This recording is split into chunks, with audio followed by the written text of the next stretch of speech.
भोजपुरी की खबरें जानने के लिए सब्सक्राइब कर लीजिए बीएस रिकॉर्ड भोजपुरी न्यूज को। नमस्कार, प्रणाम। मैं हूं दिनेश लाल यादव और ये हमारे साथ हैं निरहुआ रिक्शा वाला के डायरेक्टर केडी सर।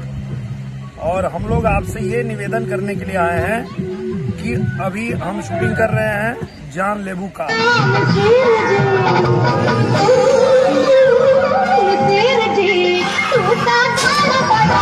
जिंदगी में और तरक्की करें। नमस्कार, प्रणाम। मैं हूं दिनेश लाल यादव और ये हमारे साथ हैं निरहुआ रिक्शा वाला के डायरेक्टर केडी सर।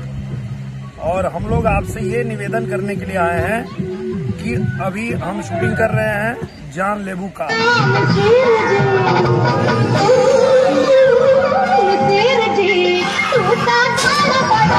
जिंदगी में और तरक्की करें।